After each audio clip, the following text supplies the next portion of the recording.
Paz do Senhor, igreja. Podeis assentar, é com alegria que nós estamos aqui nessa noite, celebrando a Deus. É certo que, mais do que estar nesta igreja, Ele já passou nas estradas da sua alma, do seu coração, e te visitou aqui nessa noite tão preciosa. Quero agradecer a Deus por esse rico presente, concedido pelos nossos pastores, pela nossa presidência, pastora Binair, pastora Meire. Obrigado a Deus pela vida de vocês, por todo carinho e também confiança. Queridos, assentados como vocês estão, eu quero convidar você para abrir sua Bíblia no texto de referência que nós vamos citar aqui, Joel capítulo 2, no versículo 12 ao 13. Eu estarei fazendo a leitura na versão NVI, Nova Versão Internacional, e os irmãos acompanhem com a sua meditação, por gentileza. Depois nós faremos a leitura de Joel 2,18 e Joel 2,28 e 29. Diz assim a palavra do Senhor: ainda assim, agora mesmo, declara o Senhor, voltem-se para mim de todo o coração, com jejum, lamento e pranto. Rasguem os corações e não as vestes. Voltem-se para o Senhor, o Deus de vocês, pois Ele é misericordioso e compassivo, muito paciente e cheio de amor. Arrepende-se e não envia a desgraça. Joel 2,18. Então o Senhor mostrou zelo por sua terra e teve piedade do seu povo. E a gente caminha um pouco mais para Joel capítulo 2, versículo 28 e 29, que diz: e depois disso, derramarei do meu espírito sobre todos os povos, e os seus filhos e as suas filhas profetizarão, os velhos terão sonhos, os jovens terão visões, até sobre os servos e as servas derramarei do meu espírito naqueles dias. Curva a sua cabeça, querido Deus e Pai. Quero tributar ao Senhor gratidão por tudo que o Senhor já operou aqui, pela vida, ó Deus querido, da nossa liderança, pela vida, ó Deus querido, de cada irmão presente. Pai, eu sei que o Senhor já manifestou a sua presença em cada coração, em cada mente, mas rogo ao Espírito Santo que o Senhor conduza-me a teu modo, de modo, ó Deus, que sejamos edificados aqui esta noite através da tua palavra ministrada. Sou dependente, preciso da tua ação, e que o Senhor possa nos visitar aqui hoje de modo genuíno e precioso. Amém. Eu quero fazer uma pergunta pessoal a todos que estão presentes aqui nessa noite. E se Jesus voltasse agora, você estaria pronto? Se Jesus voltasse hoje, eu estaria pronto? E talvez alguém possa se questionar ou responder de forma implícita com outra pergunta: a volta de Jesus depende de eu estar preparado? A volta de Jesus depende da minha condição para que Ele possa ascender aos céus e buscar a sua igreja? Eu te respondo que, diante do ponto de vista profético, bíblico, escatológico, não depende da minha condição atual para que Cristo volte. A volta de Cristo não depende da minha prontidão, ela está determinada no plano de Deus, é um plano superior. Contudo, eu quero destacar aqui algumas premissas espirituais que precisam ser compreendidas por mim e por você sobre esse assunto. Pedro, em sua segunda epístola, ele declara uma verdade poderosa. Olha o que ele diz: o Senhor não demora em cumprir a sua promessa, como julgam alguns. Pelo contrário, Ele é paciente com vocês, não querendo que ninguém pereça, mas que todos cheguem ao arrependimento. Aqui é importante observar que Pedro, ele traz um alerta, dizendo aos que zombavam, aqueles que não acreditavam mais que Cristo voltaria, ele está dizendo o seguinte: Cristo não vai demorar, Cristo não está demorando, pelo contrário, o nosso Deus é paciente, porque Ele quer que todos se salvem, Ele quer que ninguém pereça, Ele quer que todos vão morar junto com Ele na glória. E aqui, dentro desse texto, no qual Pedro cita, nós encontramos dois atributos que revelam profundamente o amor de Deus por nós. E o primeiro deles é a paciência. Diga comigo, paciência. A paciência de Deus é a sua longanimidade, ou seja, é o retardar do seu juízo, oferecendo tempo para que os pecadores se arrependam. Deus, em sua soberania, Ele poderia encerrar toda a história da humanidade agora. fechando as cortinas do palco da vida de todos nós e acabar com tudo de forma imediata. Mas Deus espera, Deus é paciente, porque Ele quer que o seu vizinho se salve, Ele quer que os seus familiares se salvem, Ele quer que o teu patrão se salve, Ele quer que os colaboradores da sua empresa se salvem, Ele quer que todos alcancem a salvação mediante a graça. Quantos creem nisso podem adorar o nome do Senhor? Então há nisso a paciência de Deus, o propósito de Deus em esperar de modo paciente. Eu não tenho pressa, eu tenho desejo que você se salve. Eu tenho um desejo no meu coração que você se entregue a Cristo. E o segundo atributo que Pedro menciona nesse pequeno texto é a misericórdia. A misericórdia de Deus não nos dá aquilo que merecemos. E o que nós merecíamos? Nós merecíamos a condenação eterna, nós merecíamos o juízo de Deus, mas por sua graça, Ele concede a nós, Ele nos presenteia com aquilo que não merecíamos, Jesus Cristo, o maior presente que a humanidade já recebeu em toda a história. Então, meu querido, eu quero liberar uma palavra de Deus sobre a sua vida. O melhor de Deus não está por vir, o melhor de Deus já veio, é Jesus de Nazaré, o autor e consumador da nossa salvação. É Ele, Jesus. Então, como está escrito no Evangelho de Jesus, segundo escreveu João, porque Deus amou o mundo de tal modo, de tal maneira, que deu o seu único Filho, o seu unigênito, para que todo aquele que nele crê, não pereça, mas tenha, mais forte, mas tenha. Nós herdamos a vida eterna, não por meritocracia, mas nós recebemos a salvação, porque Ele se entregou para salvar as nossas almas. Eu estou aqui, você está aqui, nós somos transformados, regenerados pela ação do Espírito Santo de Deus em nossas vidas. Tem gratidão no seu coração aqui hoje? Tem gratidão na tua alma hoje? Então você pode levantar a sua mão e dizer: Jesus, obrigado, porque eu fui alcançado por essa graça. Aleluia! Portanto, o fato de eu estar preparado ou não altera a certeza da volta de Cristo. A minha recomendação para você é: se prepare então. Ele quer que a quantidade maior de pessoas se salvem, mas essa não é uma condição para impedir o advento de Cristo para buscar a sua igreja. Há apenas um desejo no coração de Deus, o teu Criador, dizendo: vem para mim, porque os dias estão se findando, e eu quero ver você comigo na glória, na eternidade. Esse é o desejo do coração de Deus. Então, meu querido, que ninguém se perda ou pereça. Mas aqui cabe um aviso importante a você, querido ouvinte que está aqui hoje. A decisão de não perecer envolve uma postura pessoal. Não depende de Deus, não depende dos pastores desta igreja, não depende dos teus pais, dos teus filhos que são crentes. Depende de uma decisão sua. Eu preciso desejar estar com Cristo. Você precisa desejar estar com Cristo. Tem alguém aqui que deseja isso? Tem alguém aqui que almeja isso? Tem alguém aqui que aguarda isso no coração com ansiedade? E aí, queridos, o caminho até Ele passa por uma estrada chamada arrependimento. Qual o nome da estrada? Arrependimento.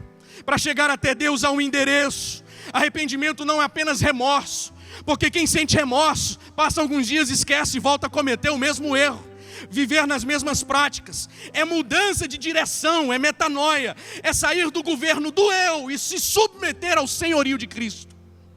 É isso. Esse é o propósito, esse é o objetivo. Entretanto, preste bem atenção nisso, os prazeres deste mundo, os desejos da carne, eles lutam de forma veementemente para distrair a mim, para destruir você também.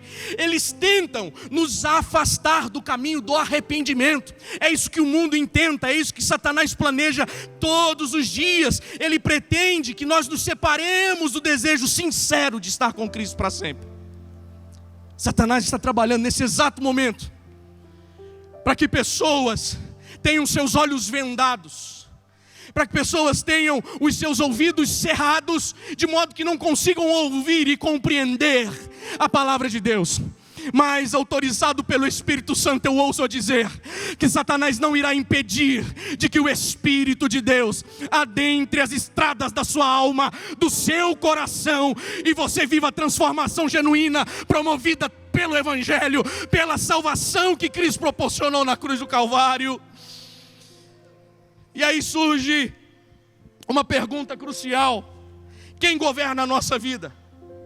E essa pergunta é para aqueles que também estão em Cristo, porque há sim situações, condições que governam a nossa vida.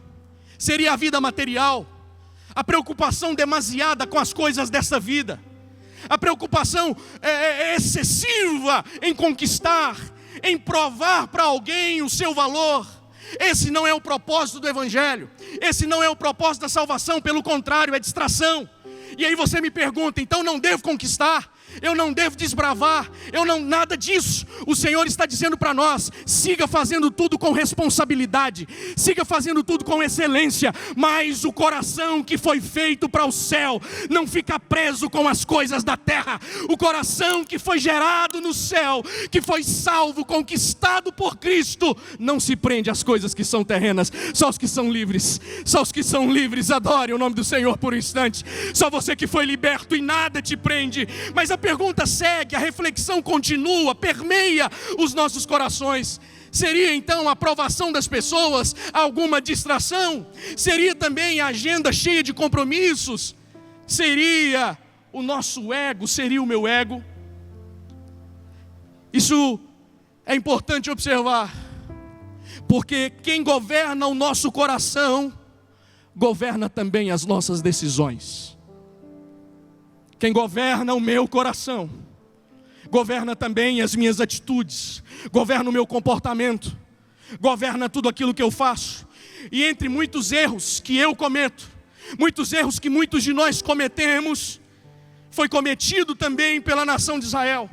O profeta Joel, ele faz uma denúncia grave. E sabe qual é a denúncia que o profeta Joel faz? O povo havia mantido a religiosidade, mas havia perdido o coração. Essa é a denúncia que o profeta Joel faz. Faltava culto nos dias de Joel? Não. A liturgia acontecia normalmente. Havia culto. Os sacerdotes estavam atuando. Não havia problema algum no cenário religioso. Parecia estar tudo certo. As vestes eram rasgadas em sinal público e de lamento, mas mesmo assim, com toda a liturgia funcionando, com todo o culto funcionando, com tudo em ordem aparentemente, o Senhor diz o seguinte: rasguem o seu coração e não as vossas vestes. Porque o que estava sendo apresentado era algo no aspecto, na esfera do exterior, mas Deus não vê como vê o homem. Deus olha o coração. Então o problema não era a falta de cerimônia, era a falta de quebrantamento verdadeiro. Havia algo governando o coração de Israel e não era Deus. Quem está governando o seu coração? Quem está governando o meu coração? Que essa pergunta sirva para a nossa reflexão hoje. E aqui entra um alerta muito sério. Quem governa a nossa vida governa duas faculdades decisivas: a nossa mente e também o nosso tempo. Quem governa a nossa vida governa duas faculdades decisivas da nossa existência: a mente e o tempo. Daqui o pastor Abinaíra, a pastora Meire, que a agenda é sempre cheia. Tem que remir o tempo, não é, pastor? Pastor, remir o tempo, procurar, e ainda assim, acima de tudo, buscar a Deus em oração, em dedicação, porque eles sabem que tudo isso aqui não pode ser sustentado senão pela presença de Deus. Então o resultado de tudo que se vê hoje é a mão de Deus sustentando o pastoreio desta igreja, sustentando a liderança desta igreja por causa da dependência que há. Então, se nós, quem governa a nossa vida, governa o nosso tempo e governa também a nossa mente, governa os nossos pensamentos, governa onde nós investimos as nossas horas, governa também as nossas prioridades e governa também o nosso futuro. Sabe por que governa o futuro? Porque se tem algo dominando o meu tempo e eu não decido por Cristo agora, o meu futuro está comprometido. Por isso, eu preciso hoje refletir, fazer uma retrospectiva da minha alma, da minha vida, e analisar o que tem governado a minha mente, o que tem governado o meu tempo, o que eu tenho oferecido ao Senhor. E qual então, mesmo diante de todas as distrações do povo de Israel, Deus levanta esse porta-voz chamado Joel, para promover um alinhamento e conduzi-los de volta ao primeiro amor. E qual foi o chamado? Jejum. Diga comigo, jejum. O jejum é uma das ferramentas mais poderosas para enfraquecer a influência da carne e fortalecer o espírito. Quantos creem nisso podem dizer amém? O grande avivalista do século 17, John Wesley, disse o seguinte: alguns nunca jejuam e ainda assim esperam poder para vencer o mundo, a carne e o diabo. Ele está fazendo aqui uma crítica a pessoas que não buscam a Deus, que não jejuam e mesmo assim querem vencer as batalhas da vida. O que John Wesley estava dizendo: você quer vencer o mundo, quer vencer as tentações e quer vencer o diabo? É através do jejum. É através dessa santa convocação. O jejum, ele tem a capacidade de tornar a mim e a você pessoas mais sensíveis espiritualmente. E tem a capacidade de revelar o quanto ainda somos governados pela carne. Toda vez que eu me proponho a jejuar, eu percebo aonde a minha carne estava sendo levada, ou para onde a minha carne estava me conduzindo. Já percebeu quando você fica sem comer? Aqueles que fazem jejuns mais prolongados, parece que você sente fome, cheiro de coisas que até nem cheiro tem. Parece que tudo fica mais cheiroso. Parece que a comida, que não era tão boa, parece ser a melhor. Isso é um prazer da carne, é uma necessidade humana, fisiológica, é natural. Mas todas as vezes que eu jejum, eu percebo o quanto eu estou sendo governado pela carne ou não. Quantos estão entendendo a importância do jejum podem dizer amém? Então, eu só percebo que algo me domina quando tento me alimentar daquilo de forma recorrente. Quer saber? Algo que nos domina. Por exemplo, quem aqui conseguiu adentrar esse templo e não olhar no celular hoje? Eu não estou falando por questões de necessidade, não. Porque tem gente que usa, a mídia usa, os pastores aqui têm que usar para estar comunicando. Mas o Instagram, o WhatsApp, a gente percebe o quanto estas coisas, por mais simples, elas dominam o nosso tempo. E aí a gente vive refém, escravo do tempo e do cansaço. Eu não tenho tempo, eu estou cansado demais, eu estou fadigado demais, mas eu tenho alguma coisa que está remindo o meu tempo. E como eu vou vencer isso, essa barreira, essa batalha? Através do jejum, através da busca, através da oração. Quantos estão entendendo? Adorem o nome do Senhor. Então quero que você saiba que o jejum não é para mudar Deus. O jejum nunca foi para mudar Deus, concordam? Sim ou não? Sim. O jejum nunca foi para mudar a Deus. O jejum, o propósito, o objetivo dele é gerar em mim restauração. Ele tem por primazia gerar em mim transformação. Então, meu querido, quando eu jejum, o meu coração é posicionado. Quando eu jejum, o jejum neutraliza os desejos da carne. Ele realinha o espírito, atuando na regeneração do nosso ser. Quantos querem ser regenerados esses 15 dias que estão vindo por aí? A nossa liderança propôs: meu irmão, não faça disso apenas uma questão litúrgica, mas faça desse jejum uma ferramenta para chegar mais perto, mais perto, mais perto, mais perto.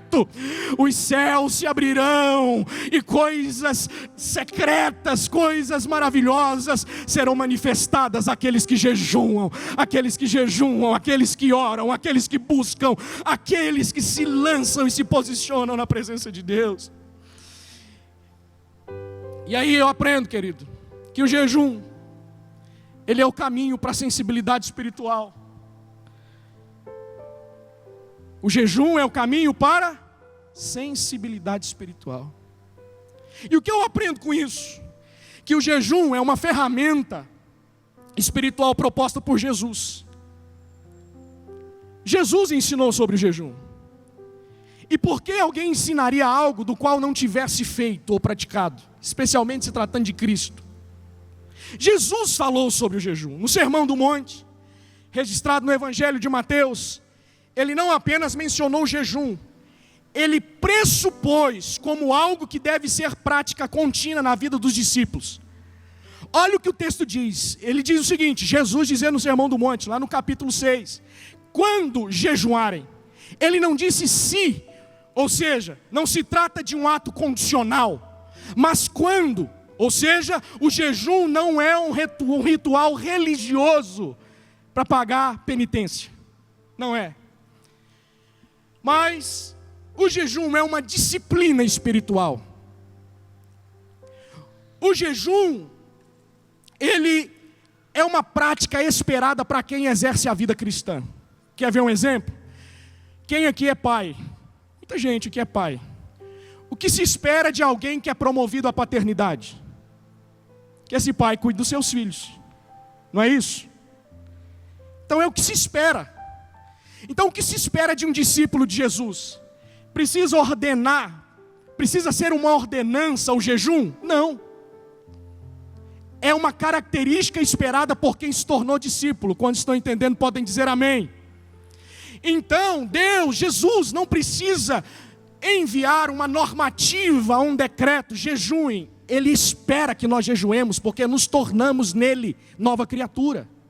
O jejum, assim como a oração, a leitura da palavra, deve fazer parte da nossa vida. É uma prática assumida como parte de quem serve a Jesus. E não pode ser diferente. É um exemplo simples, mas prático.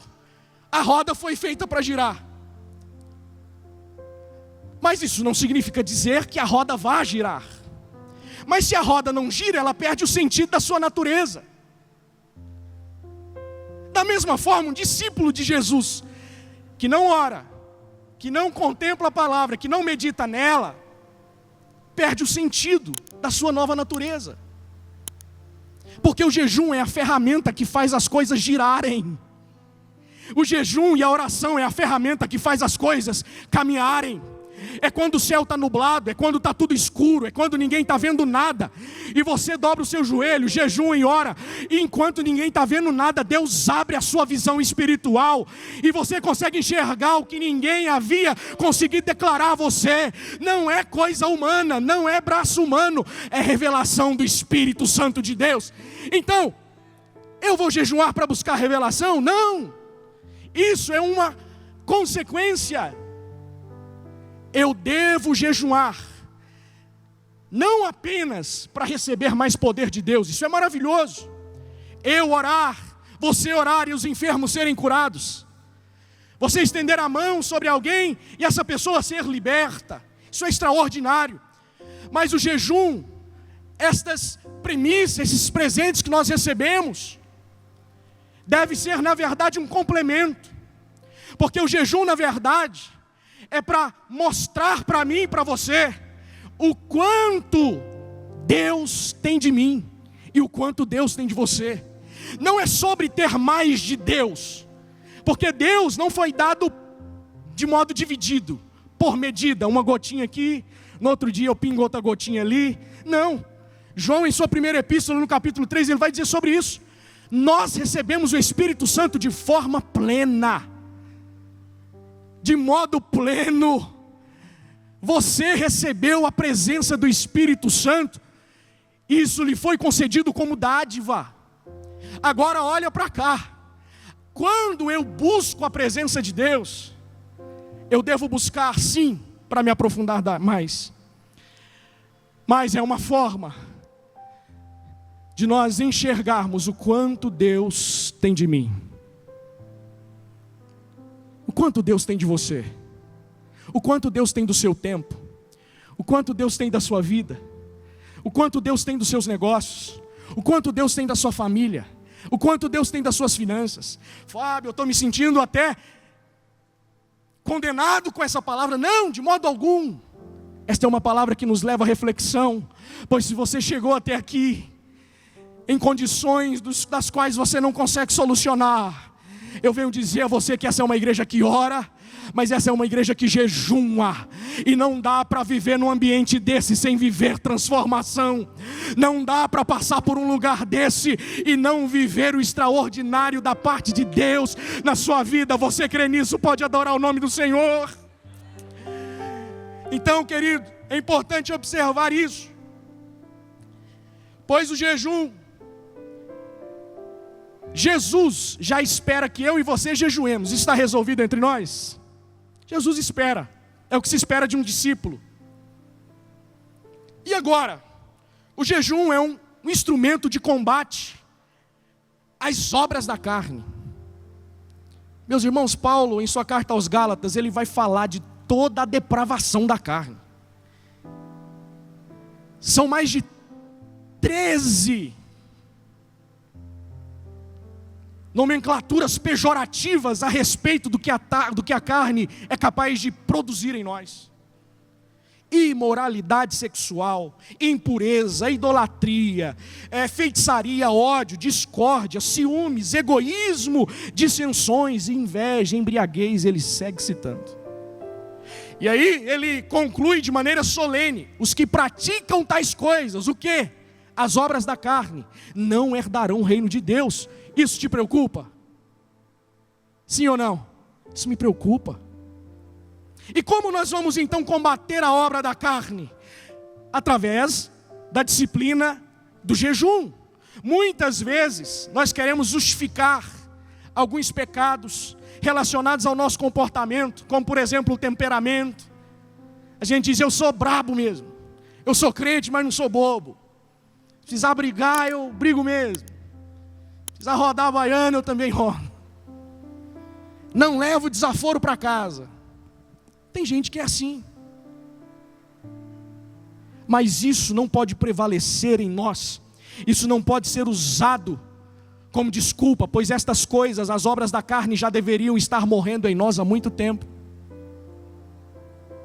E quando as obras da carne morrem em nós, nós somos revigorados pelo mover e o poder do Espírito Santo de Deus.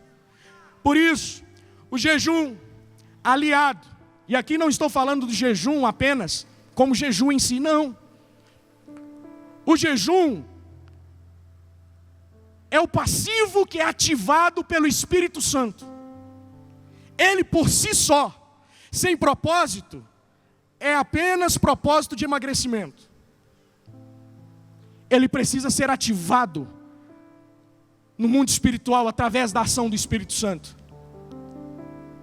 Nesses próximos 15 dias de jejum, que você chegue na sua casa, se for preciso, coloque num papel, faça um checklist e avalie o que você quer vencer nesses próximos 15 dias. E na medida que você for anotando, o Espírito Santo vai direcionando você. E você vai sair do outro lado desse propósito, glorificando, exaltando o nome do Senhor. Mágoas, ressentimentos, algumas enfermidades, inclusive, desaparecerão. Porque Deus é poderoso para fazer. Deus ainda faz milagres. Deus ainda executa sinais, prodígios e maravilhas no meio do seu povo. Especialmente no meio de uma igreja que jejuma e ora. Nós vamos caminhando para o final. O jejum, ele blinda o nosso coração. Acima de tudo, o que se deve guardar. Acima de tudo, o que se deve guardar, guarde o seu coração. Você já se perguntou nisso? Como guardar o coração, gente? Como? Coração é terra que ninguém entra, só Deus e a gente. Então, como guardar o coração? O coração pode ser guardado através do jejum e da oração. Porque os desejos da carne vão sendo removidos. E o jejum cria espaço para o Espírito Santo tratar o orgulho. O jejum, ele muda o centro gravitacional da nossa vida. O que isso significa? Ou seja, quem jejuma sai de uma atmosfera e vai para outra. Como assim? Significa dizer que quem jejuma, o céu começa a puxar ele para cima. Mas não fica preocupado, mas será que eu vou morar com Jesus agora? Não é isso, se for, melhor ainda. Mas as coisas da terra não conseguem paralisar, não conseguem prender você, mágoa nenhuma, palavra que falaram para você, isso não é capaz de inflamar a sua vida, porque você está vivendo em jejum e oração. Esse é o propósito da nossa vida. Então, quanto a carne puxa a gente para baixo, o jejum ajusta a nossa órbita espiritual, nos elevando para cima. Mantenha os pensamentos nas coisas que são do alto. E aí, meu querido, nós caminhamos. O jejum, ele começa no indivíduo, em mim e você. Mas os seus efeitos expandem para o corpo de Cristo, a igreja. Se toda a igreja entra no propósito de jejum, foi lido aqui pelo nosso pastor Abinair hoje, Atos capítulo 13. A igreja primitiva só tomava decisões debaixo de jejum e oração. Eles oraram para depois, jejuaram para depois enviar Paulo e Barnabé. E lá na frente, quando a gente segue lendo o texto, a gente percebe que eles enfrentaram um desafio espiritual. E só foi vencido não por causa deles, mas por causa de uma vida de consagração, de uma vida de entrega. Há batalhas na nossa vida que as suas influências não serão capazes de resolver, que os seus amigos, que o médico mais próximo, não, apenas através do jejum e da oração. Quando estão entendendo isso, podem adorar o nome do Senhor. Meus queridos, este é o tempo de nós vivermos o extraordinário de Deus em nossas vidas. Este é o tempo de consagrarmos as nossas vidas como nunca antes. A igreja primitiva, ela seguia uma sequência espiritual muito clara. Eles adoravam, eles jejuavam, eles oravam, e então o Espírito Santo falava. Quando é que o Espírito Santo falava? A partir do momento que ele era convidado. E quando ele era convidado? Enquanto os prazeres da carne estavam em evidência? Não. Quando eles estavam em jejum e oração. Queridos, e para finalizar, o jejum, ele prepara a mim e a você para o clímax da história. Nos prepara para a volta de Jesus. Tem alguém aqui que ainda espera Jesus voltar? Será que tem alguém aqui que ainda aguarda a volta de Jesus? O coração ainda arde pela volta de Jesus. O coração ainda tem sede de olhar o rosto de Cristo. Você ainda sonha e almeja esse momento? Quais têm sido as tuas preocupações nos últimos dias? Os teus lamentos, as minhas reclamações, as minhas murmurações. Talvez isso possa ser resolvido com entrega, através do jejum e oração. Lá em Joel, no capítulo 2, 28, Joel diz: e depois disso derramarei o meu espírito. Derramarei o meu espírito sobre toda a carne, e os vossos filhos e vossas filhas profetizarão, os vossos velhos terão sonhos, e os vossos jovens terão visões.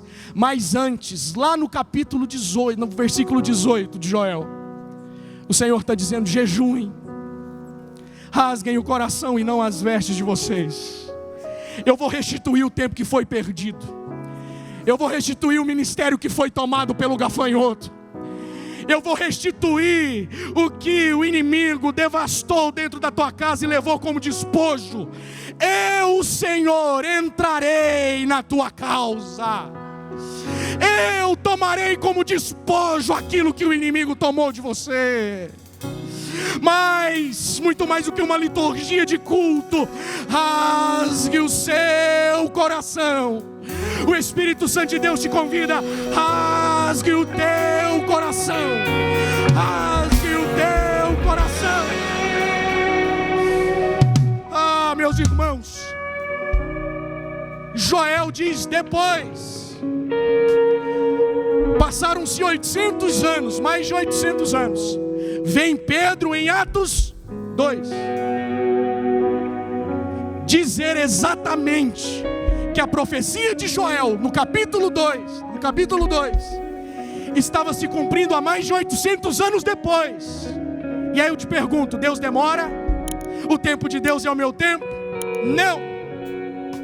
Deus é soberano, e se Ele fez uma promessa, ela será cumprida. E as promessas de Deus são promessas geracionais. Elas passam por mim, passam por teus filhos, passam pela tua posteridade. Se Deus te prometeu algo e essa promessa for geracional, os teus olhos podem até ser fechados nessa terra, mas a tua posteridade viverá o plano de Deus. E aí Pedro, ele diz: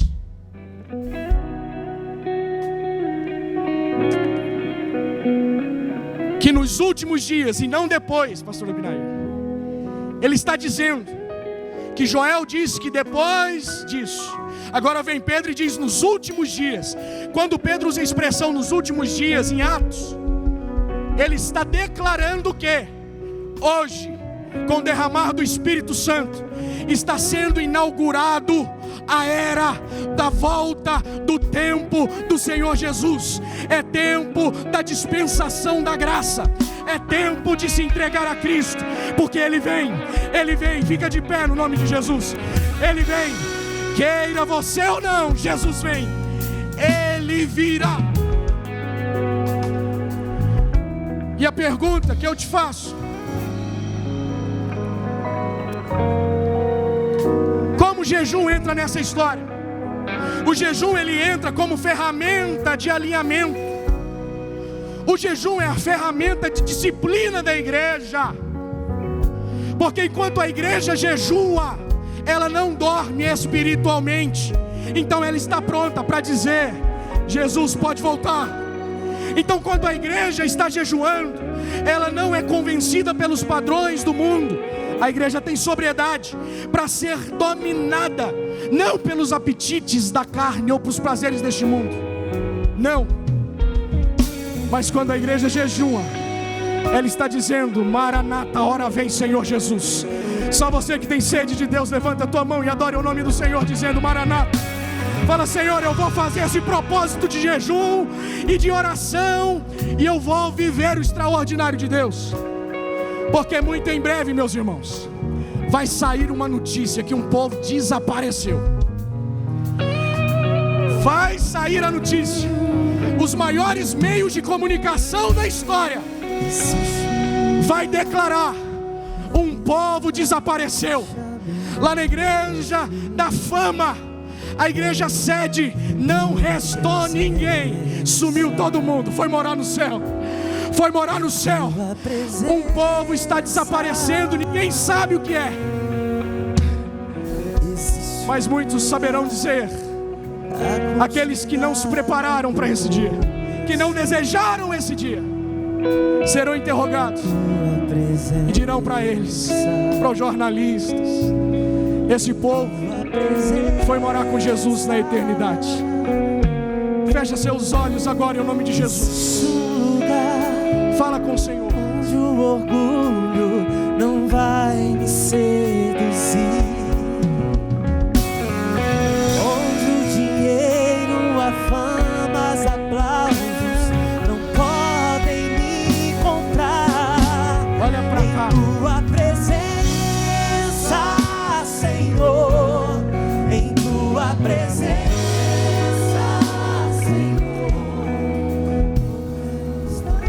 Você que veio aqui hoje